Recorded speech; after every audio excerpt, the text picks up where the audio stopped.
Good morning, ladies and gentlemen. Great that you're all back again. Welcome to our second data dialogue here in Berlin, once again in the Kalkscheune, in a very pleasant setting. And I'm sure it'll be very stimulating for the discussions I hope we'll have in the course of the day. Now, this year, again, we want to consolidate the format that we had last year, data protection, practical uses thereof. So we want to have an intensive, interactive, and international approach because we're going to be discussing this issue in the course of other events in different countries. So we're talking about a comprehensive and ongoing discussion about data security, data protection in many countries and from many standpoints. In our invitation to this year's data dialogue, you will have seen for yourselves that we've tried to attach a great value to and in the agenda. In other words, we want to look at data, data protection, data security from a holistic point of view. In doing so, we want to talk about 5 specific values: the value of data, the value of data protection and data protection processes, the value of data security, the very, very important value of media competence and education, and last but by no means least, we want to come back to an issue we addressed last year, which is very close to our hearts, an integral part of this canon of values, data protection technology. We're very pleased that Paul Niemitz will be coming back to this issue in the latter part of proceedings. Will give us a brief update on the state of the EU regulation. And this will be discussed at the Data Protection Conference today and tomorrow at the Federal Ministry of the Interior here in Germany. At this year's data dialogue, we're concentrating on the 5 values for the following reasons. As a result of the considerable importance of these data for society at large, for research and science, as a result of the interlinking of these values that are listed, and because these 5 values are of equal status and must be pushed ahead at an equal rate. I'd like to come back to that in more detail, if I may. Now, why do these values have such importance for society, research and science? And we talked about the information age, but given the new means of analyzing data, the value of data has achieved a higher level. There is real-time information that provides a foundation for, of course, real-time decisions to be made. That data have a value, of course, is nothing new in itself, and the desire to have information quickly is nothing new either. Now, one of the first people to have recognized the value of data were the Fuggers back in Augsburg in the Middle Ages.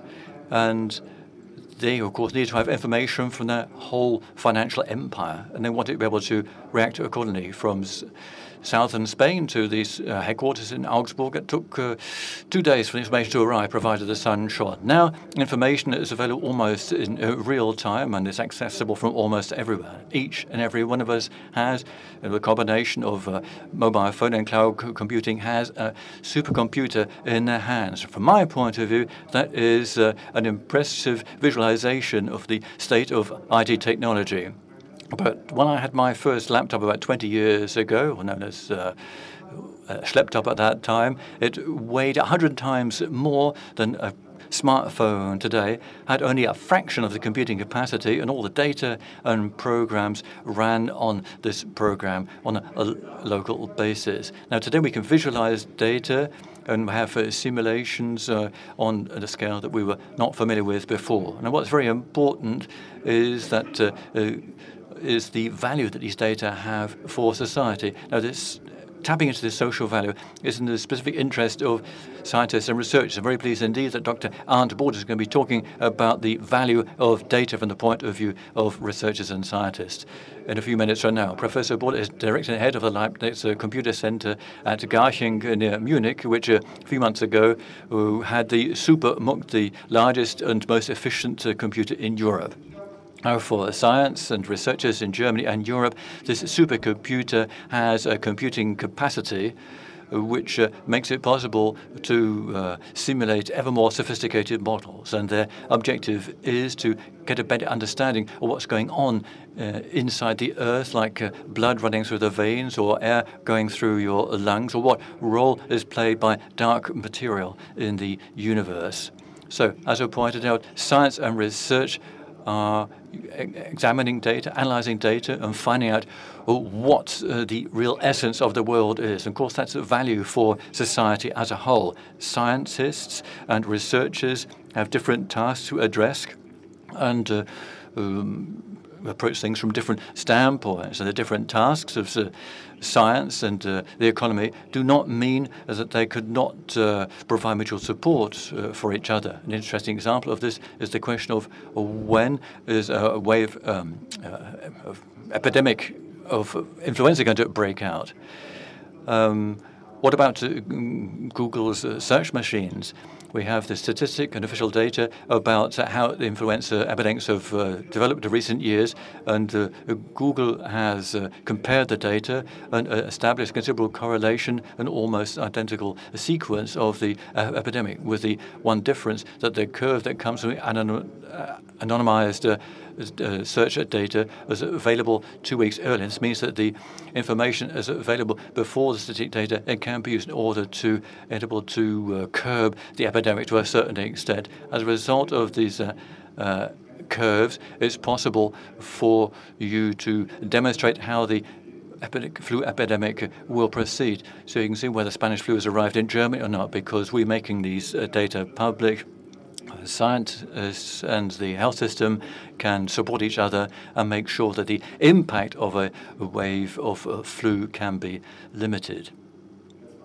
Now, the second reason why we've selected these 5 values is that all these values interact with each other. Now, what's the point of the best data promoting technologies and the expressive encouragement of the use of anonymization and pseudonymization technology and data protection legislation, such as the amendment of the Data Protection Law of 2009, if they are not incorporated in internal data protection measures? So we need the media literacy, because users and indeed should be able to raise and enhance the data protection level of their devices. What's use of the best tools if people don't know much about them and people have not used the proper approach to their devices? And as regards data protection and data privacy, there's a famous sentence that still applies. You can have data security without data protection. You can have data protection without data security. So we know from our surveys that the issue of data security ranks very high amongst the users' list of priorities, and therefore for us it is top of the agenda too. And therefore I'm particularly pleased that we're having a debate about data security with the data protection official Peter Shah, with Dr. Günter Welsch from the Federal Office for Security and Information Technology, and with Thomas Remke from Brand-Wines and co-author of the book on data. Now, we have this focus on data security that we share with the representatives of the state, the economy, and research. We're talking about hackers and viruses. Statistically, 50% of data abuse in companies is carried out by in-house staff. Now, there was an advert with a woman with a number around her neck, and underneath it was said, okay, we protect ourselves against Trojans, viruses, and hackers and so on. But what about Rosemary from the personnel department? So again, in statistical terms, the poor Rosemary would probably have been suspected unjustifiably, because if you deliberately abuse a company data, according to statistics of the Federal Criminal Office, generally you're a male between 30 and 50 years of age, the majority of infringements are attributable to lack of care. You've lost a computer, mixed up data, not programmed or software properly. So the question is, and the managing of data access, in other words, who is entitled to use what data, when, under what kind of circumstances, and how are the data stored and protected in the company, is of the utmost importance for all companies. And of course, it is top of the agenda from our point of view too. So we're talking about corporate data. Let me counter one assertion that we read and hear about time and time again. We haven't sold any personal data. and we will not do that in the future either. My colleague, Peter Dickmann, will explain to you after lunch how Google search functions and be glad to answer your questions. And as regards data protection as such, we ourselves don't use our own products and processes. For instance, all our members of staff work with Google Mail, Google Calendar, and Google Docs, and so on and so forth. Now, all our products, including the mobile applications, are subjected to external data protection procedures. So the Stiftung Warentest this year said the YouTube app was excellent. So you can read up on the results of this survey on the Stiftung Warentest website. The third and last reason why we've selected the 5 values I referred to is that all 5 values must be pushed ahead on a par. And therefore, we have the Frauen Institute and the Guggenheim lab to present their latest developments when it comes to data. Another interesting way is our hackathons. That's a combination of hacking a marathon. So normally, when the space of just a few hours or days, a large number of programmers get together to work on a software project.